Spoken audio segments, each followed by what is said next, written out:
Some housekeeping before we begin. If you pre-ordered a book, it will be available for pickup at the back counter at the end of the event. Special note for tonight's event, we're having problems with the register that's right here, so we're going to have you hop over to the register that's on the other side of the door, but we'll re-remind you at the end. If you would like to purchase one or many of the books, you can do that then as well. Every purchase supports your local independent bookstore and allows us to keep hosting wonderful events like these, so thank you. I was going to say, we do have plenty of open seats. I think everyone that was standing is sitting. I was going to tell the people to stand if they can sit if they want. Just so you know, tonight's event is being live streamed on YouTube on this iPad over here.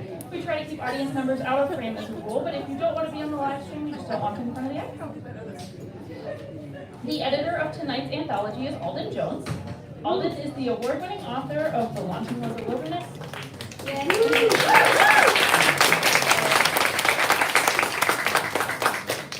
Alden is the award-winning author of The Wanting Was a Wilderness, The Blind Masseuse, and Unaccompanied Minors. A professor at Emerson College and longtime travel educator, she has visited more than 40 countries. Longtime travel educator. Her writing has appeared in Agni, New York Magazine, the Boston Globe, and Best American Travel Writing.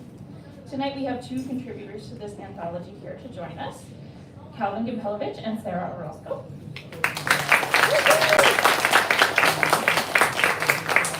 Gimpelevich is an NEA Fellow, the recipient of a Lambda Literary Award, and the author of Invasions. His work has appeared or is forthcoming in Plowshares, Kenyon Review, A Public Space, and the Best American Essays 2022.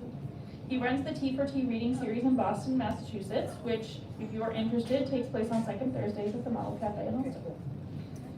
Sara Orozco is a first-generation Cuban-American queer writer and a Boston-based psychologist who has written for River Styx, Brevity, New York Times Modern Love, A Tiny Love Story, Cognoscenti, the Delmarva Review, and more. She is writing a memoir and essays called The Language of Bullets, a daughter's memoir of the Revolutionary Father. Tonight we are here to celebrate the release of their new book, Edge of the World, an anthology of queer travel writing. These lively essays by luminary writers offer a queer perspective on how people experience other cultures and how other cultures receive queer people. This anthology of essays includes the perspectives of gay, lesbian, bisexual, queer, and trans American authors from multiple ethnic identities, showing the travel writing of both established and emerging authors across a wide age spectrum to address these central questions. Their essays take the reader to different areas of the world, including Spain, Ukraine, Florida, New York City, Mexico, Cambodia, Russia, Senegal, Berlin, and more. Please join me in welcoming Alden Jones, Gimpelevich, and Sara Orozco.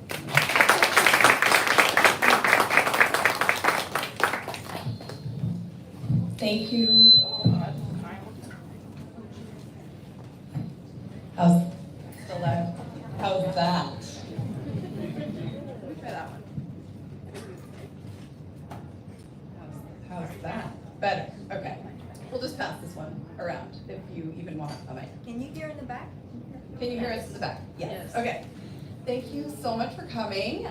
It's such an honor to be here at Brookline Booksmith, which has been one of my very favorite bookstores for over 20 years since I moved to Boston. And I'm so happy about the expansion. It's just, I love having events in the space, so thank you so much for hosting us. And thank you, Calvin and Sara, for being here and also contributing to the anthology. Thank you so much for that.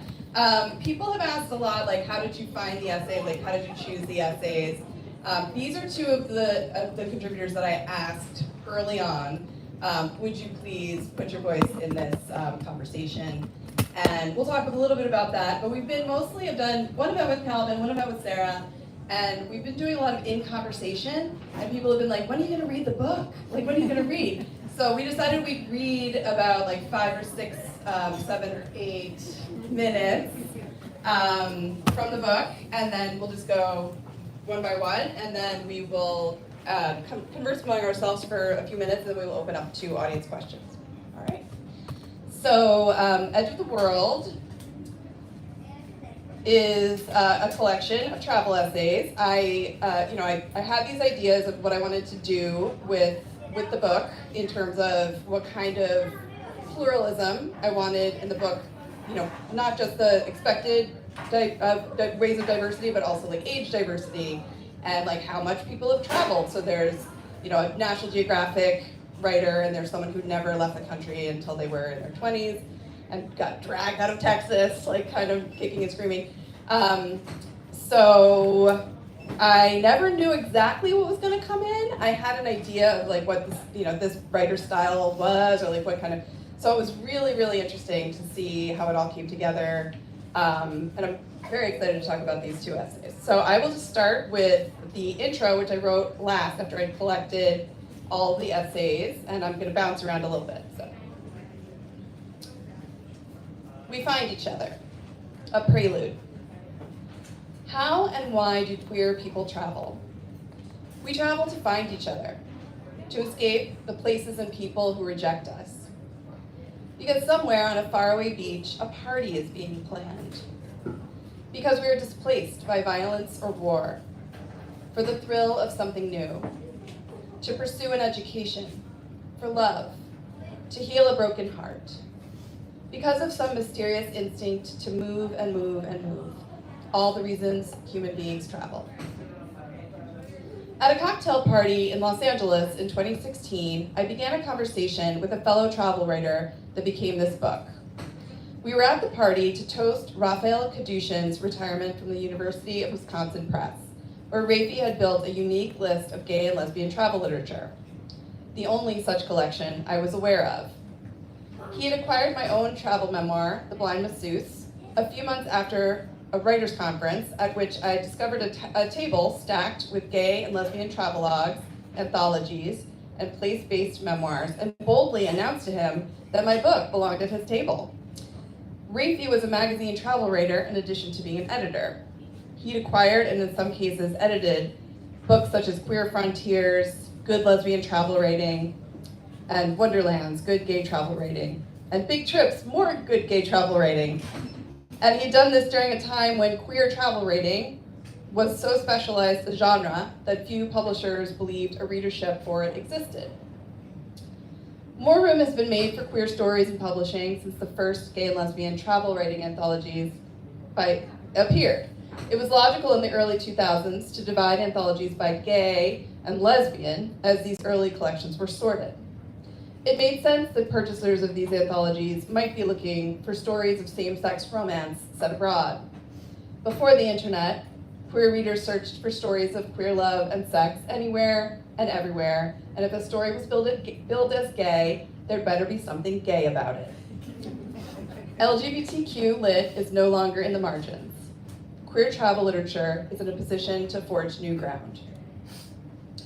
At the cocktail party, I posed a musing question. What if we didn't sort out these collections by gender and queer sub-identity? What would we discover about travel writing if we considered it more expansively through the lens of being queer?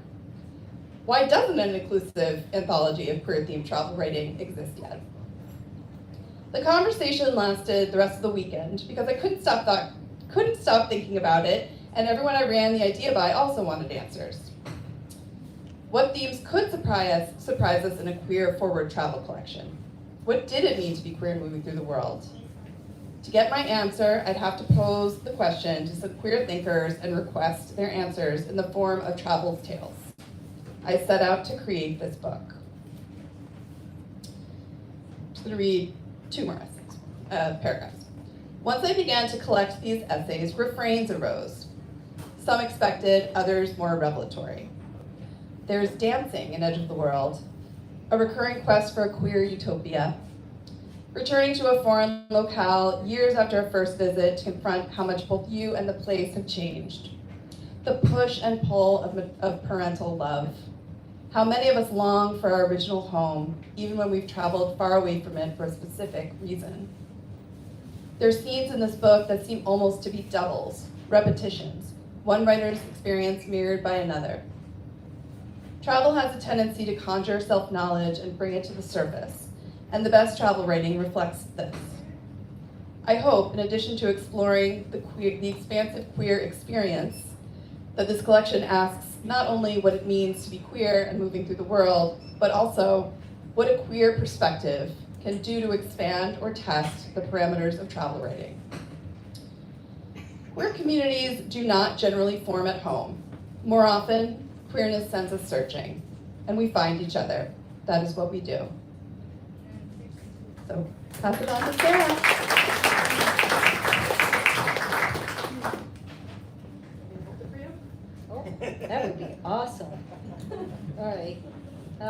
Thank you so much for coming here, and thank you so much for having us here. So my essay is called Lessons in Digging and Replanting. I was alone in a jail cell in Charleston, South Carolina. A metal bunk bed with thin, lumpy mattress, no pillows, was pushed against a wall of vanilla-colored cinder blocks. The yellow hue from the hallway lights illuminated dirty floors. I couldn't figure out who to call. My friends, if they made it home, were at a rented beach house 12 miles away with no work phone. I knew no one else in Charlestown. I couldn't call Mommy. Not only was she far away, but she wouldn't be able to speak English to the staff, nor did she have the money to bail me out. I also didn't want to face her disappointment. Now I was not only a lesbian, I was also a criminal, though in Mommy's mind, those things were one and the same. It was Saturday night. A police officer explained that someone would walk me to the courthouse on Monday morning, where I would face the judge. I had never felt so alone and disgusted with myself. I sat on the edge of the bottom bunk, my head flat against the cool wall, my knees against my chest, my arms wrapped around my legs. A few hours earlier, I danced wildly on a dance floor, laughing with my friends, feeling invisible, invincible. It never occurred to me that the Charleston police knew exactly where the one gay bar in town was, and that they might raid it from time to time. I didn't know how much worse these raids on gay bars had gotten since the AIDS epidemic. They were looking for reasons to arrest gays, and that night in 1985, I made it easy for them. I pressed my head against my knee and closed my eyes, but the cramping in my stomach was too much to hold, and I had no choice but to lower my pants and squat over the hole in the middle of the cell. The police paced back and forth outside my cell, unfazed. In cells on either side of me, women screamed profanities, rattled bars. For hours, the sound of guards jingling keys followed the entrance of a new woman into the holding area, accelerated my heart. Would they put her in my cell? Would she beat me up for being gay? But they kept me in a cell alone until morning, when a cart with wobbly wheels stopped at my cell door. "Breakfast," a man said, sliding a plastic tray underneath my door. Dry toast, apple juice, and a pale scrambled egg on a paper plate. My stomach cramped again. Sweat built on my upper lip and forehead. There was nothing in my stomach to throw out. When I was little, Mommy spread vapor rub on my chest when I felt sick. I imagined Mommy with her warm hand caressing my back and telling me I would be okay. I needed her now. I knelt on the hard floor, placed my own warm hand on my chest, took deep breaths, and cried for what I'd lost.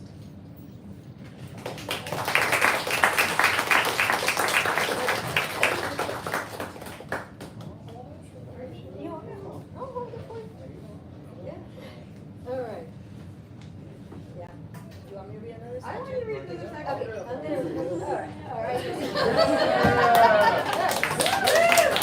You gotta find out what happens a little bit. All right. My friends appeared on Monday morning in the courthouse. "We got a lawyer," they said. I was speechless with gratitude. The 5 of them held hands in solidarity. "He's waiting for you in the courtroom. We have to go home, but call us if you need anything." I felt shame, vulnerability, and overwhelming love for them. They stayed as I registered. I was not alone. "Thank you," I squeezed out before being pulled into the courthouse and led down a hallway thick with cigarette smoke. A handsome man in a dark blue suit with graying hair approached me. "You're so little," he said with surprise, looking me up and down. "That's good." My lawyer, whose name was Tom, explained that would happen in the courtroom. "Let me do all the talking," he said. I sat silently next to him and faced the judge. I wanted to run out the door and return to the life in Asheville. I couldn't stop thinking about Mommy, who would probably be packing to attend my graduation in just a few days. I imagined her face upon finding out why I wouldn't be at my own graduation. I had ruined both our lives, and so carelessly. The prosecutor's brown suit was baggy and wrinkled in contrast to my lawyer's impeccable suit. He stated his case against me. Judge and the people of the court, the plaintiff was seen inside her car acting suspiciously. A police officer approached the vehicle and saw the defendant hiding something in her glove compartment. She was asked to step outside while officers searched the car. Underneath the front seat, the officers found 9 grams of cocaine in an unopened Federal Express envelope. She was arrested and charged with drug possession with the intent to distribute. We asked for no less than 5 years and a penalty of $25,000. The prosecutor sat down, stretched his legs, and tossed my file folder behind him. Your Honor, my lawyer stood up. Your Honor, may I approach the bench? The prosecutor joined him. There was a lot of nodding and head shaking. My lawyer returned to our table, gathered some paperwork, and approached the bench again. There was more mumbling and back and forth, this time between the judge and the prosecutor. Then they all looked at me. I stared back, unsure if I should smile or cry. My lawyer and the prosecutor returned to their seats, and the judge turned towards me and then read from his paper. The court finds Sara Orozco guilty of drug possession with the intent to distribute, a felony that carries up to 15 years in prison and a fine of $25,000. I heard myself gasp and cry. My knees shook. My life was over. Tom put his hand on my shoulder. The judge is not done, he said. Look up.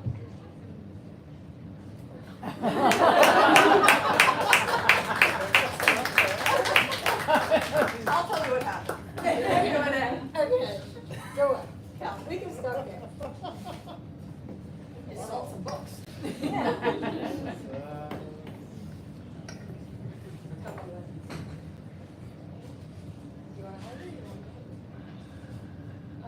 I'll turn the pages.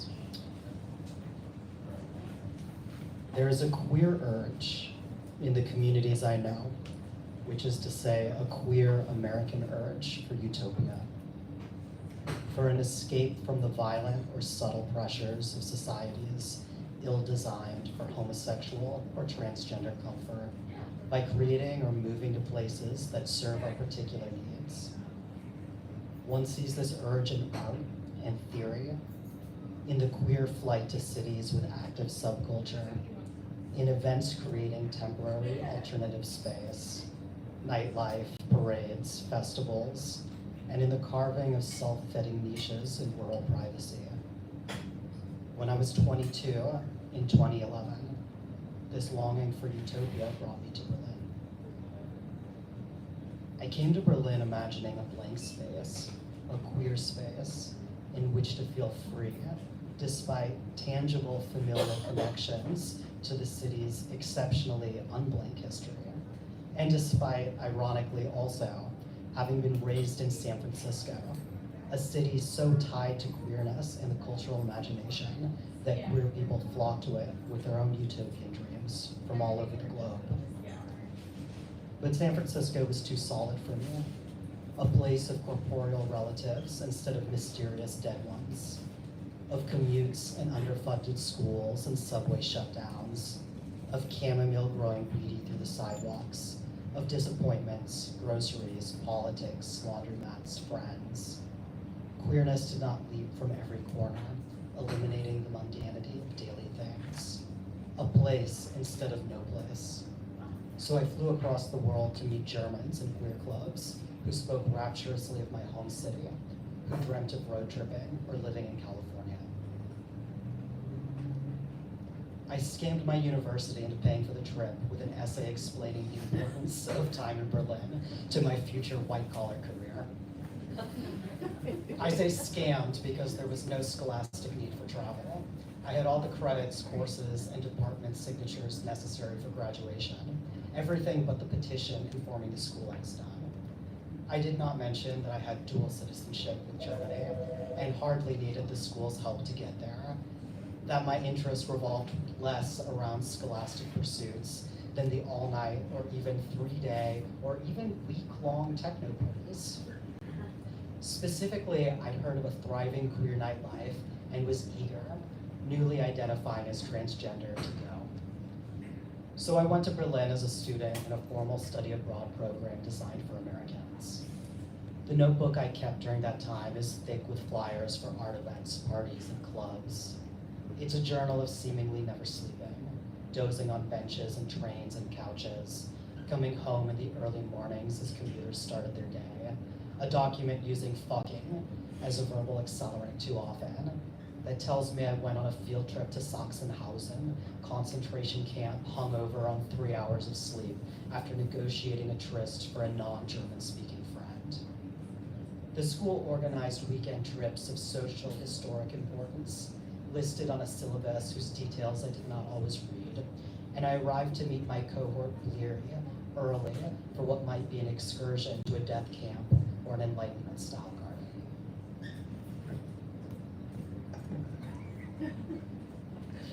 That's so fair. My friend Sibylla lives in a 3-story German vernacular building with white walls and dark beams crisscrossing the outside, enclosing a courtyard at its center. A shop for hearing aids takes up the ground floor. Sibylla is on the 2nd floor with her girlfriend Zina, who was born in another country, one which no longer exists. East Germany, or the German Democratic Republic, GDR, or Deutsches Demokratische Republik, DDR. More than a decade has passed since my last trip to Berlin.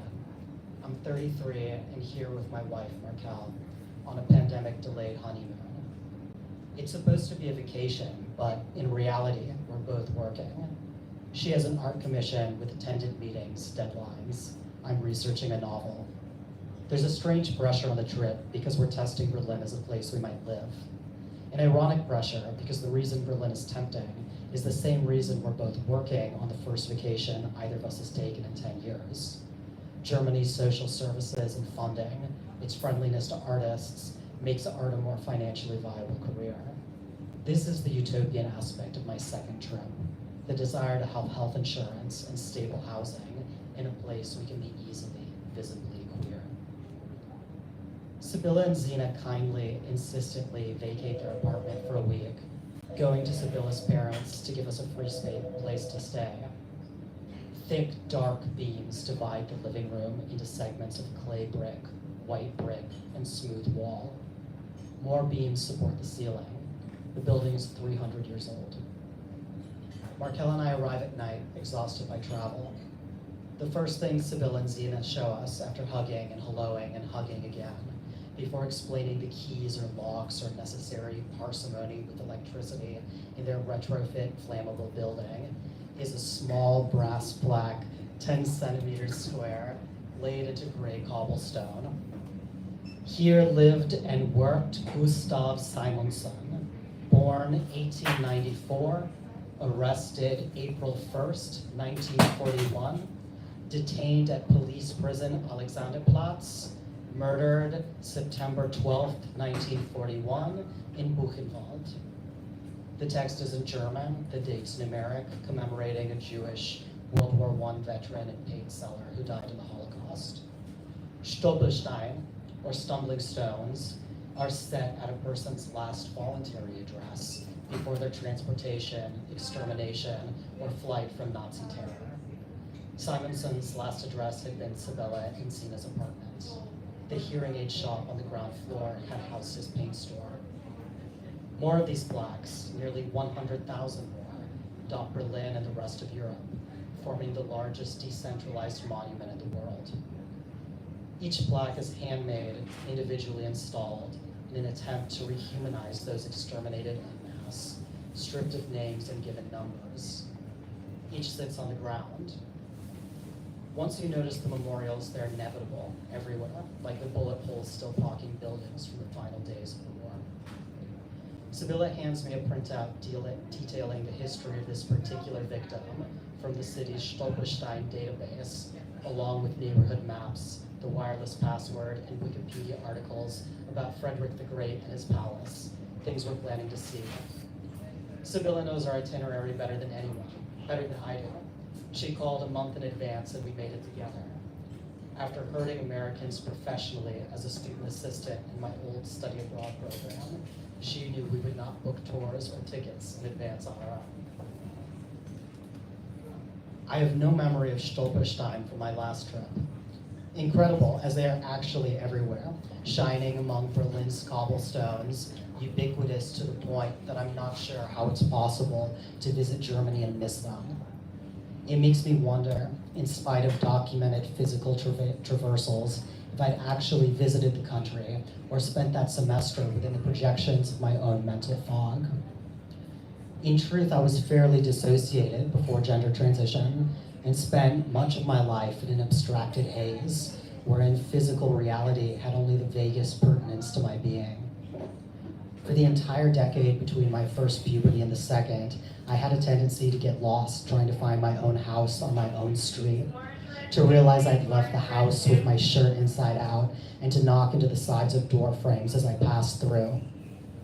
Dissociation exacerbated my sense of living outside the present, as if I were a discorporate, ghostly being hovering above the current moment, looking for a future, the queer future, where my body could land. Berlin is the most densely, historically symbolized space that I've ever encountered, but it's hard to tell how much this compression of centuries impacted my first stay. The only hint comes from notes for a story, never written, in which many histories happen at once. In this story, a character resembling a stripped-down, purely observant version of myself wanders Berlin as simultaneous eras play out: imperial, Nazi, communist, the period restricted to buildings or districts or rooms, so by walking, the protagonist time traveled, or by watching, saw multiple contemporaneous times somehow coalescing to a story.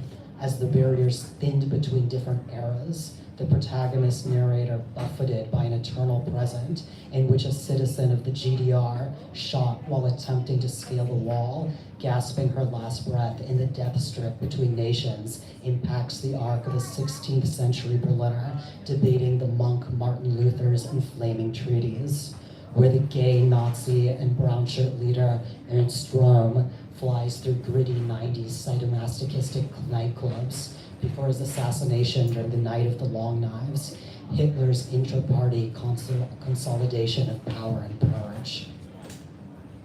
I wrote these notes towards the end of my first trip. I remember going out at night in the first weeks, trying to find the right party, right people, right place for the queer paradise that must be hidden somewhere where my life could begin. I defined myself wholly in terms of queerness, transness, and was surprised to meet Germans who treated me, because I'm Jewish, the way I would treat a grenade, like something delicate, explosive, and rare.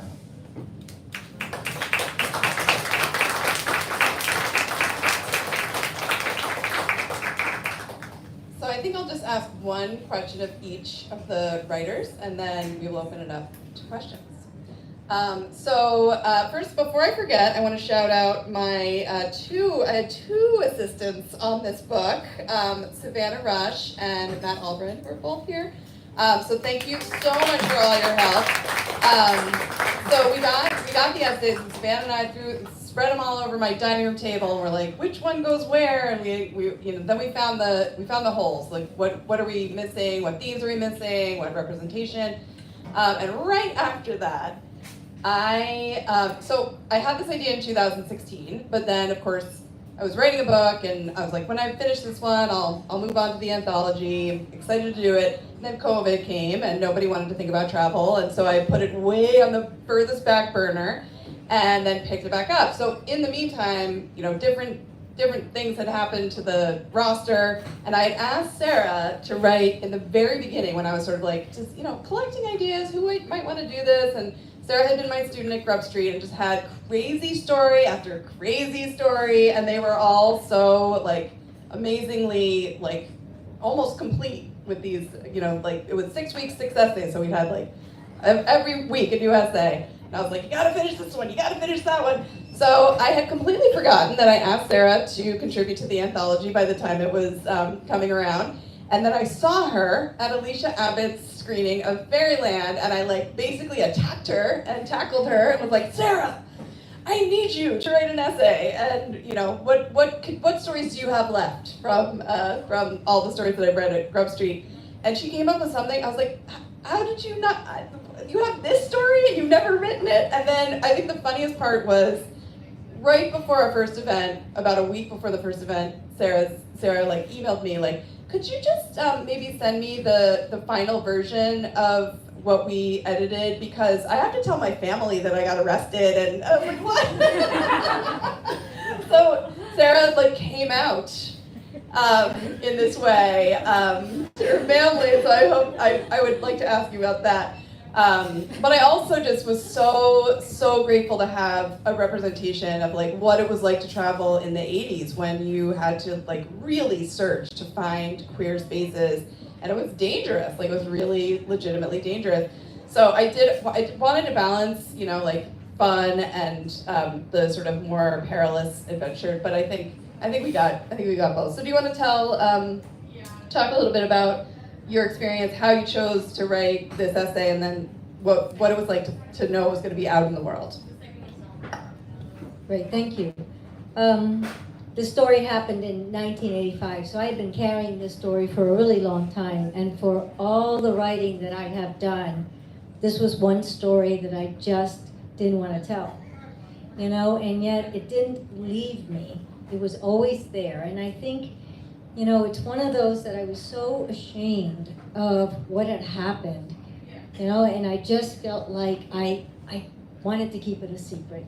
You know, and then I think what was happening, and when Alden asked, and part of the reason I wanted to keep it a secret was, I think back in 1985, it's, you know, gay bars were in hidden places. You know, you had to talk to somebody to find out where the gay bar was, and it was usually behind some railroad track with the windows all closed, and, you know, I didn't think about it till I was writing this, what an easy target these bars were.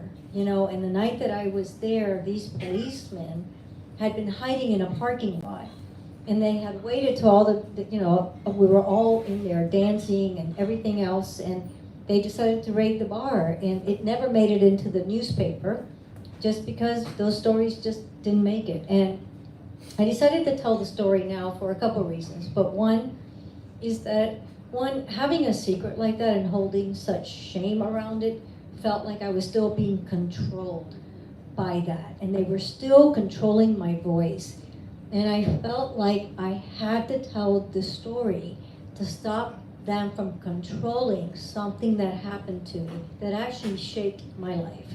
The other piece of it was my boys were old enough, you know, you know, when they were teenagers and I was telling them not to do things, don't do that, I just was so glad they didn't know that I had dipped in some stuff.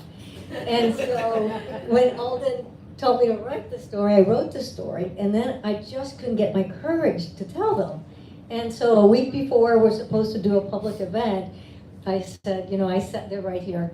So I sat them down, and I was like, each one individually, they're twins, and I just said, you know, I gotta tell you something, you know, and I don't even know how I did it, because they're just like looking at me such, you know, and I hated to break the bubble of who they thought I was, you know. I just wanted them to believe I was this person who had lived this clean life throughout my whole life, and then I had to tell them I had been arrested, I had been carrying a lot of cocaine in the car, and that I was at a gay bar, and then not only that, when I was arrested and fined and charged, I had to do over 200 hours of community evangelical Christian center.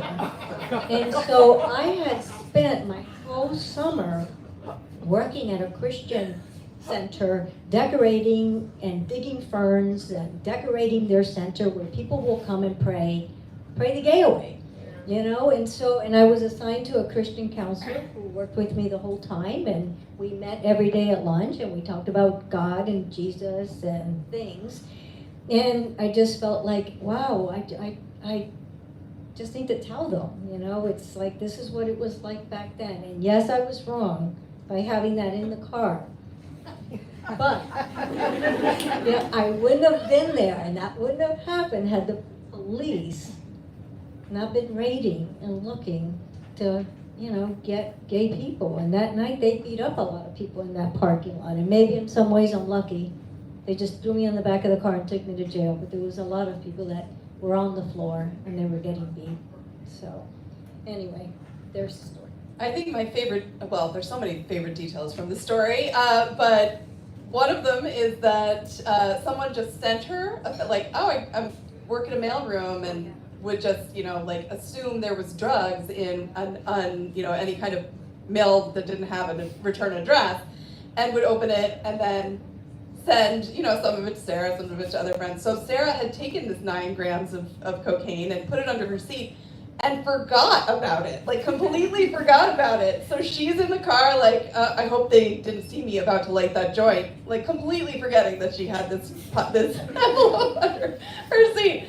So you gotta read it. And then Calvin, I met when I was the director of the Emerson College Reading Series, and Alexander Chi was the editor of Best American Essays 2022, and I'd asked Alex, would you like to come, be a guest for this event?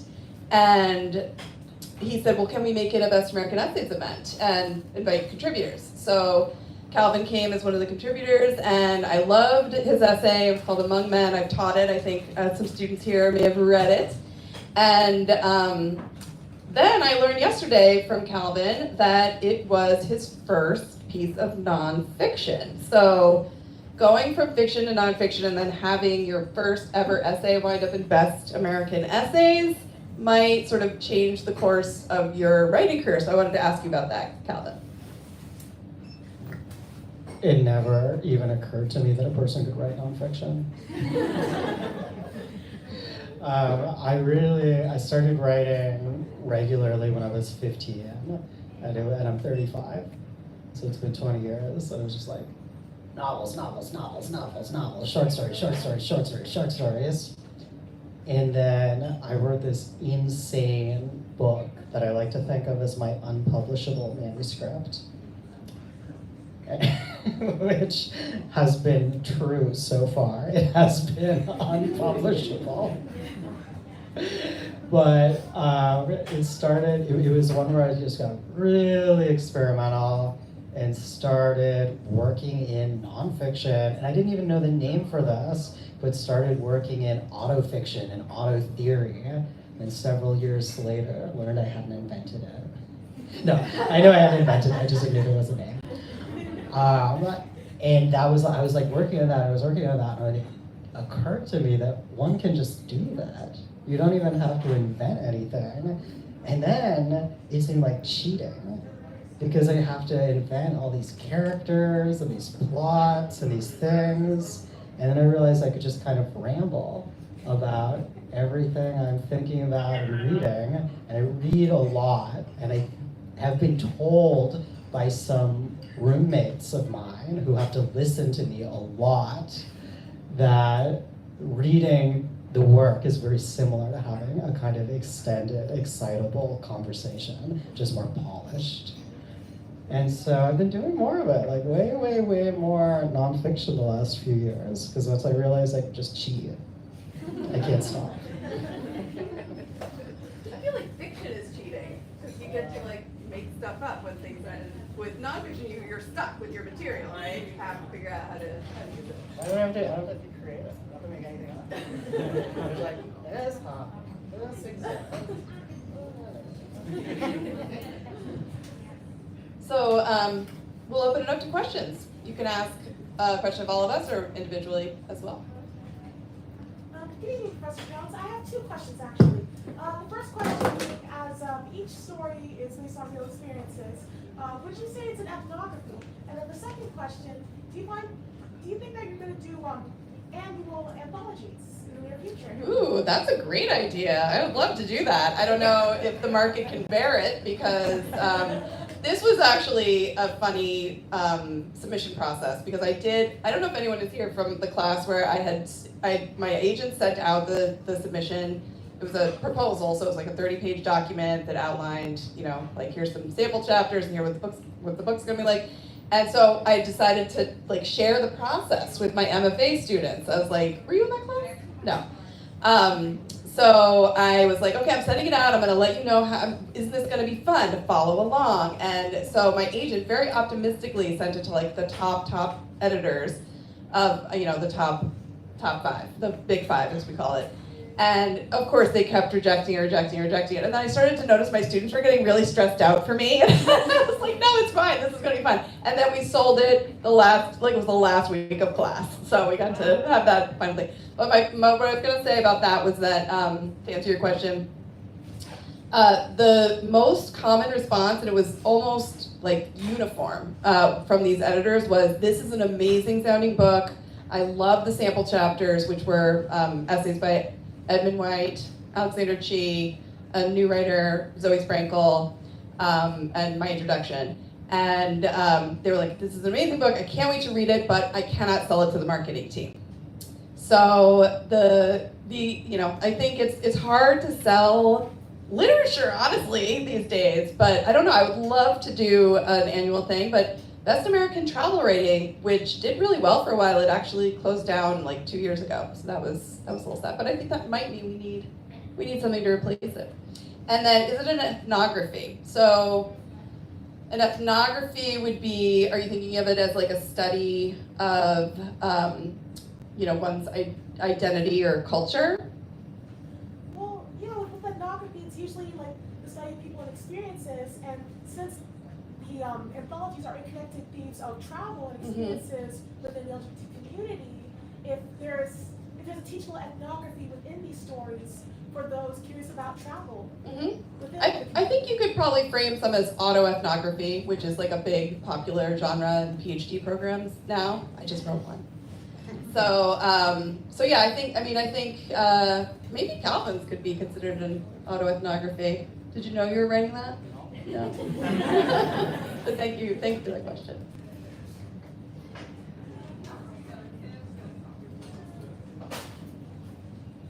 I can keep talking. Question for Alden. What's your favorite use of objective correlative? Ooh. Karina, do you want to define objective correlative? I feel like you could say Well, okay. This objective correlative is an object or imagery or a set of plot points that carry the emotional weight of the story. So it started with T.S. Eliot, who'd read Hamlet, which is like a flawless piece of literature. I was like, this could have been better. And it said, Hamlet was like, he was too just like, his emotions were just all over the place, all those monologues, like what we really needed was some kind of relief from that through like a series of objects that we knew stood in for his excessive emotion. So, knowing that, I'm trying to think, is there an objective correlative? Let me look at the table of content. There's got to be one in here.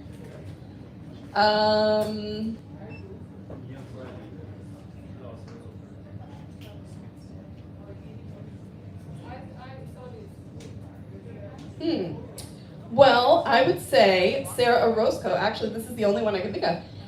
There's this whole thing of when she gets to the Billy Graham Center, her job is to, they're trying to naturalize the grounds of the Billy Graham Center, so they want to take things from nature and put them in the grounds.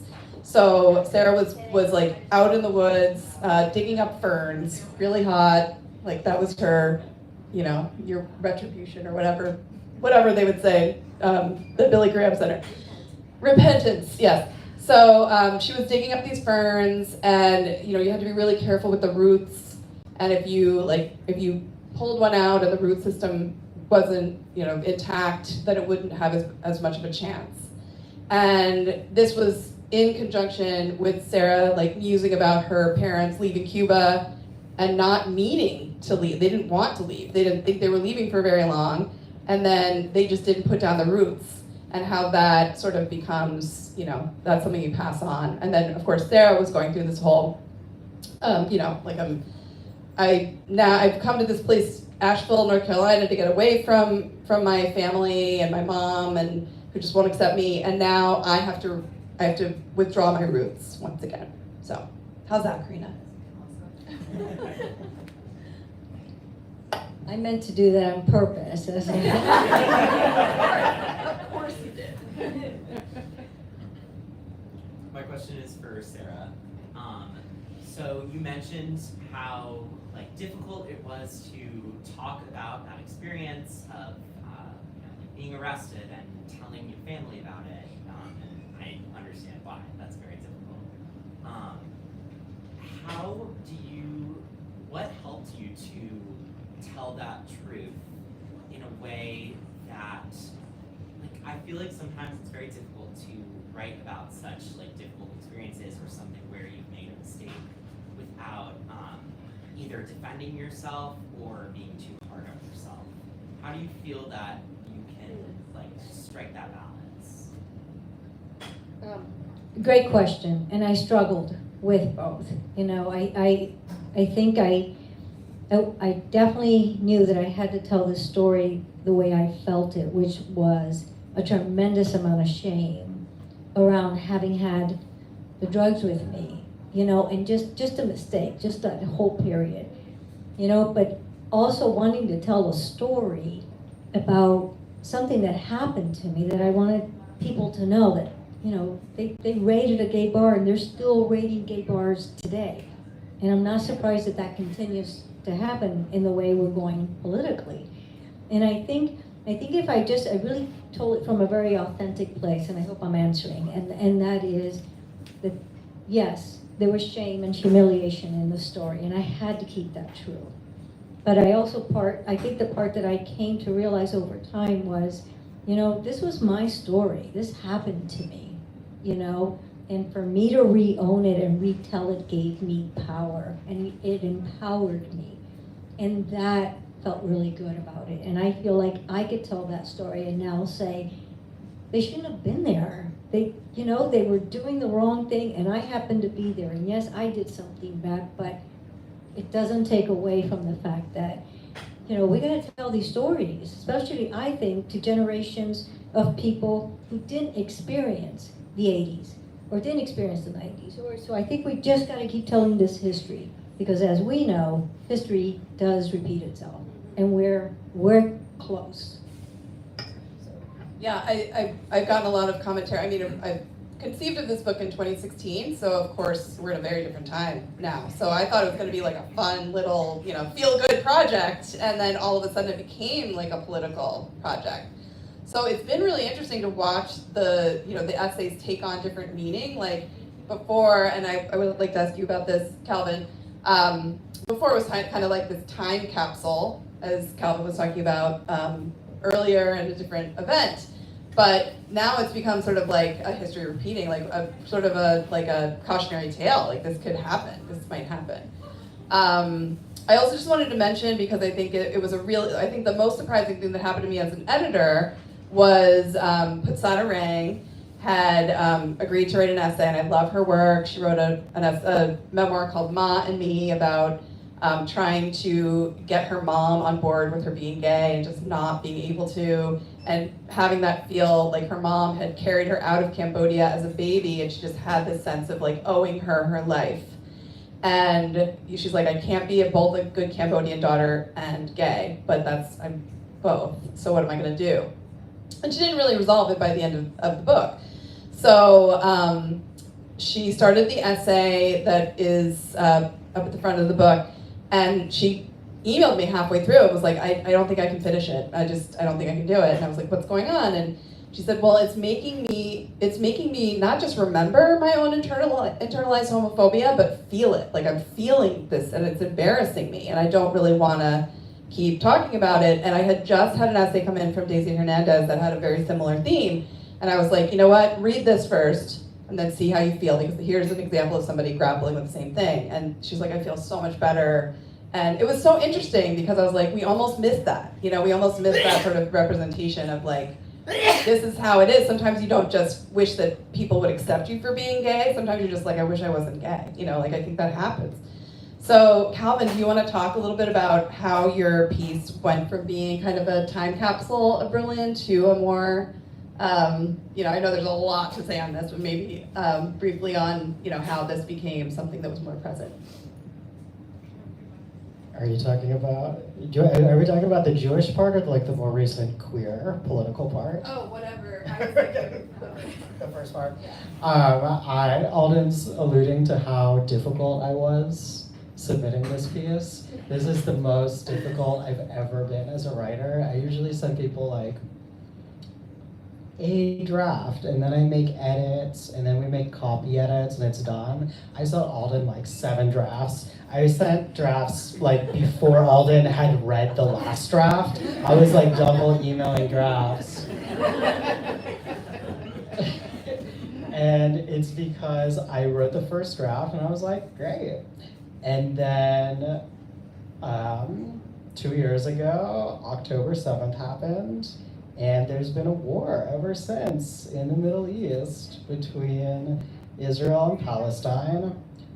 And at the point I wrote the first draft of the essay, I was really thinking about Berlin's memorial culture as something in the past.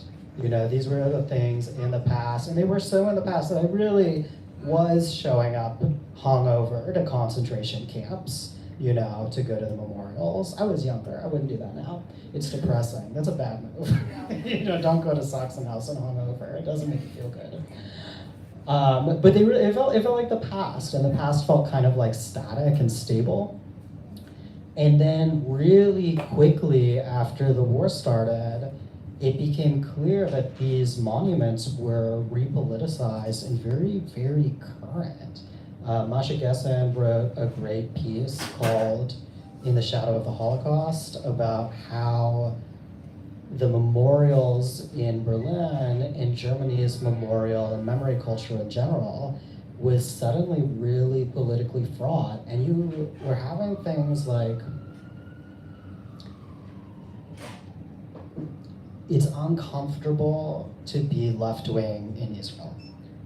So Germany has a program as part of their Holocaust reparations where it's very, very easy if you're Jewish, if you're Israeli, to have long-term residence or even get citizenship in Germany. And so left-wing Israelis moved to Berlin. There's tons and tons and tons of left-wing Israelis in Berlin. There's lots of anti-Zionist Jews in Berlin. And you were getting these demonstrations because Germany, historically, for fairly obvious and easy to parse reasons, is one of Israel's strongest political supporters internationally. And you had these massive protests happening in Berlin that were predominantly Jewish, led by left-wing Israeli Jews, and they were shut down and arrested and had fairly uncomfortable interactions with the German police, because the official line in Germany is that any criticism of the state of Israel is anti-Semitic. So these Jews are being arrested for being anti-Semitic by Gentile Germans.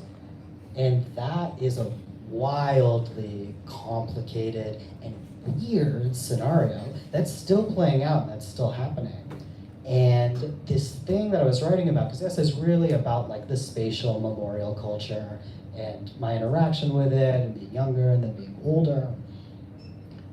And all of a sudden it was like alive again, it was happening, and I was like, ah! And then I wrote 7 drafts. And I was like, do I have to talk about the war? Do I have to resolve the Middle East in this essay? Do I have to, you know, and I was just like, da, da, da, da, da, da, da, da. And then finally, towards the end, Alden was like, you don't have to resolve the Israel-Palestine war. I was like, previous draft, go back.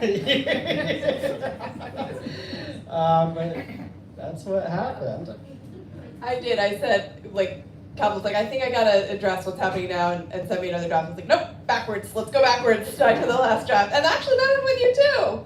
I had originally, of course, I had, you know, tackled Sara in the movie theater, and I was like, and you have 2 weeks. So she quickly wrote this essay, and I was at that point juggling so many essays that I was farming some out to another editor. So I gave Sarah's essay to this other editor, and it came back, and I was like, this is way worse. So I was like, Sarah, I'm going in. And then we like really worked on it, and it was really, really great. But something that Calvin just said that I wanted to pick up on was, I just thought this was funny, and I don't think we've actually talked about it, but I was on the Slate LGBTQ podcast called Outward. And so a lot of people listen to it, and you know, I'm being recorded, and podcasts are nerve-wracking anyway, because you're like, what if I say something stupid, and then it's on the internet forever? And they totally brought up Calvin's essay, and were like, and also Genevieve's, and we're like, so it seems like a lot of queer people try to take advantage of the system and like sneak their way. Like, do they use academia to like travel? And I'm like, oh God, I don't know. Like, so I was finally like, I think that's an academia thing. Like, like we just try to figure out how to get funding for travel. But that was really one of those moments. One last question, and then we'll sign books and. I just was wondering if you could talk more about like the vision for the title and all the wonder like the understanding of the book, and was it like the first and only title that you got into? Was this the first and only title, and what was the story with the title? This was the first title that came to my mind. Actually, at that party, I was like, I have a title. And I've always liked to be kind of ambiguous about my titles. Like my first book was called The Blind Masseuse, and the publisher was like, we don't like this at all. Like, here, everything in your book is fine except for the title. We think you should call it Point of View. And I was like, absolutely not. And they were like, well, we're just worried that someone's gonna think it's a memoir written by a blind massage therapist. And I'm like, I think if they read the back, it'll be fine, and it was fine. But I do like the sort of like, what is the puzzle of the title? So I kind of spell it out in the end of the intro, but I wanted it to sort of nod to this idea of travel writing centering one culture and then acting like I'm going to the edge of the world, but then undermine it with the contents of the book so that it was, you know, like obviously there is no one central place. There are a lot of people writing, you know, who, you know, born in Russia, born in Cambodia, so the center being different. And then I also really like the idea of queer people, like we have always been on the edges of society, like at the outskirts, but also we have an edge because of that, because of our sort of outsider status. So I thought it did a lot of work. Hopefully it does. Thank you, Megan. All right, thank you so much for coming. We will sign. And thank you, Brookline Booksmith.